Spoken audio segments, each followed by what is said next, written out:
Break ನಂತರ ಬೆಂಗಳೂರು ಮೆಟ್ರೋಗೆ ಮತ್ತೆ ಸ್ವಾಗತ. ಆಟೋ ಪರ್ಮಿಟ್ ವಿವಾದಕ್ಕೆ ಹೈಕೋರ್ಟ್ ಕೊನೆಗೂ ಇತಿಶ್ರೀ ಹಾಕಿದೆ. 40,000 ಹೊಸ ಆಟೋಗಳ ಪರ್ಮಿಟ್ ನೀಡುವ ಸರ್ಕಾರದ ಅಧಿಸೂಚನೆಗೆ ಕೋರ್ಟ್ ಹಸಿರು ನಿಶಾನೆ ತೋರಿದೆ. ಆದರೆ ಹೊಸ ಆಟೋ ಪರವಾನಗಿಗೆ ಆಟೋ ಡ್ರೈವರ್ ಹಾಗೂ ಸಾರ್ವಜನಿಕರು ಮಿಶ್ರ ಪ್ರತಿಕ್ರಿಯೆಯನ್ನ ನೀಡಿದ್ದಾರೆ.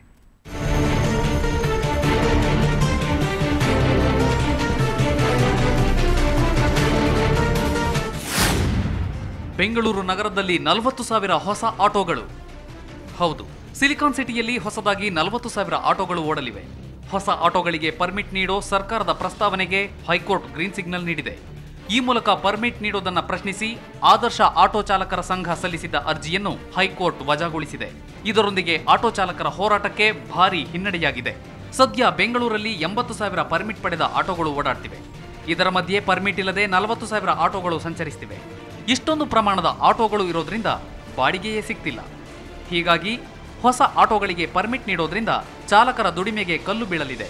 ಇದರಿಂದ ಹೊಸ ಆಟೋಗಳಿಗೆ ಪರ್ಮಿಟ್ ನೀಡಬಾರದೆಂಬುದು ಮತ್ತೊಂದು ವರ್ಗದ ಚಾಲಕರ ವಾದ.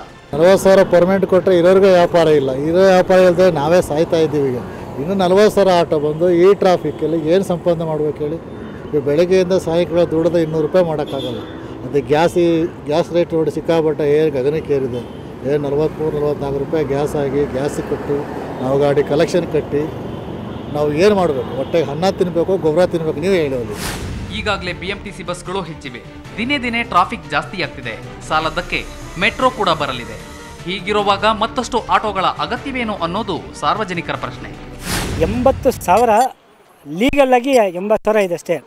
ಇನ್ನು 80,000 ಇಲ್ಲೀಗಲ್ ಆಗಿ ಆಟೋಗಳು ಓಡ್ತಾ ಇದೆ. ಅಂದರೆ ಉದಾಹರಣೆ ಕೇರಳ, ಮಹಾರಾಷ್ಟ್ರ, ಆಂಧ್ರ ಈ ಪರ್ಮಿಟಲ್ಲಿ ಅಂದರೆ ವಿತೌಟ್ ರಿಜಿಸ್ಟ್ರೇಷನ್ ಗಾಡಿಗಳು ಓಡ್ತಾ ಇದೆ. ಅದ್ರ ಜೊತೆಗೆ 40,000 ಆಟೋ ಪರ್ಮಿಟ್ ಕೊಟ್ಟಿರೋದ್ರಿಂದ ಇಲ್ಲಿ ಆಟೋ ಚಾಲಕರು ಏನು ಮಾಡಬೇಕು?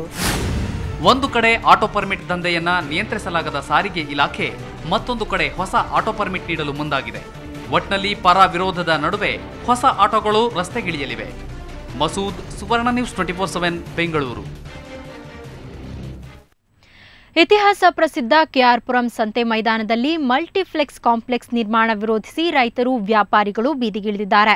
ಅಖಿಲ ಕರ್ನಾಟಕ ರೈತರ ಮತ್ತು ವ್ಯಾಪಾರಿಗಳ ಒಕ್ಕೂಟದ ನೇತೃತ್ವ ಹಮ್ಮಿಕೊಂಡಿದ್ದ ಸಂತೆ ಮೈದಾನದಿಂದ ರಾಜಭವನದವರೆಗೆ ಪಾದಯಾತ್ರೆಗೆ ವಿಧವೆಯರು ಚಾಲನೆ ನೀಡಿದ್ರು. ಕೆಆರ್ಪುರಂ ಸಂತೆಗೆ ಸುಮಾರು 250 ವರ್ಷಗಳ ಇತಿಹಾಸವಿದೆ. ಆದರೆ ಅಭಿವೃದ್ಧಿ ಹೆಸರಿನಲ್ಲಿ ಮೈದಾನದಲ್ಲಿ ಮಲ್ಟಿಪ್ಲೆಕ್ಸ್ ಕಾಂಪ್ಲೆಕ್ಸ್ ಕಟ್ಟುವ ಮೂಲಕ ಸಾವಿರಾರು ಬಡ ವ್ಯಾಪಾರಿಗಳನ್ನ ಬೀದಿ ಪಾಲು ಮಾಡಲಾಗ್ತಿದೆ ಅಂತ ರೈತರು ಆರೋಪಿಸಿದ್ರು.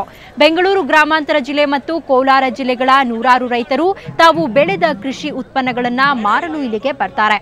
ಕಾಂಪ್ಲೆಕ್ಸ್ ನಿರ್ಮಾಣವಾದರೆ ರೈತರ ಉತ್ಪನ್ನಗಳಿಗೂ ಖರೀದಿಸುವವರಿಗೂ ಇಲ್ಲದಂತಾಗುತ್ತದೆ ಅಂತ ಆಕ್ರೋಶ ವ್ಯಕ್ತಪಡಿಸಿದ್ರು.